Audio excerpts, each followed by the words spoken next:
नमस्कार। आज आसतु प्रस्तुत करवा क्षीर पोड़ पिठा ता भी छेनापुर दिया।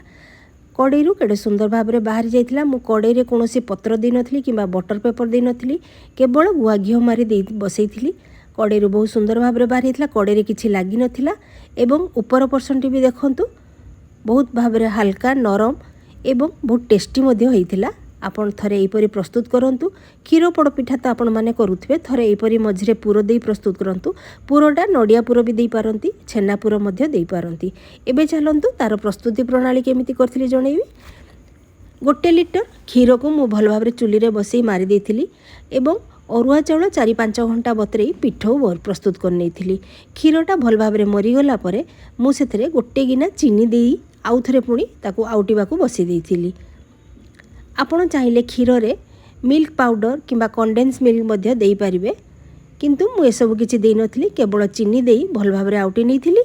आउटी नै सारा परे जो पिठो करथिली से पिठोर अधा देइथिली क्षीर रे। अधा देई सारा परे देखंतु हमर केडे सुंदर भाव में सिझी जाइथिला। पिठोटू एई भली भाव में आपण अधा अधा करि देबे, पिठौटी बहुत भल भाव में सिझीज एवं क्षीर पोड़ पिठा पाई एई भली भाव में खली प्रस्तुत कले आपणकर पिठाटी बहुत नरम एवं स्मूथ हुए। प्रथम भागटी सिझीगला परे मु जेतिकी बाकी रखी थी पिठौ ताहाकू ढाली देथिली एवं यह बहुत कम समय मध्य सिझी जाइथिला।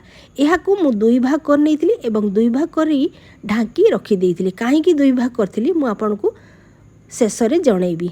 तापरे जो कड़े रे पिठा दे बसैबी से कड़े रे किछि गुआ घिओ देई मु काजू भाजी नैथिली।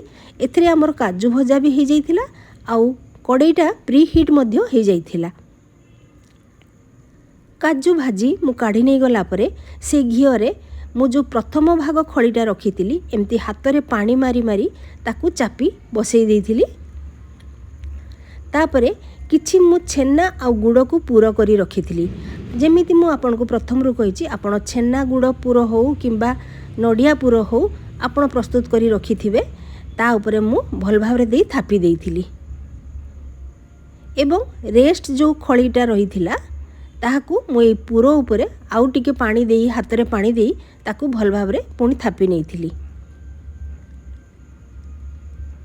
एई परि भाव रे भल भाव रे चापी समांतर भाव में बसई देइथिली एवं भजा काजू गुड़ी को मु ता ऊपर चापी देइथिली जेमिति काजू गुड़ी खसी न पारिबो। आपण मान को ये पिठा रेसिपीटी जदि भल लागिबो मो चैनल को लाइक शेयर सब्सक्राइब करिया को जमा भी भूलिबे नहीं। तापरे मु 15 ରୁ 20 मिनिट ढांकुड़ी मारी बसई देइथिली सीम आंच रे।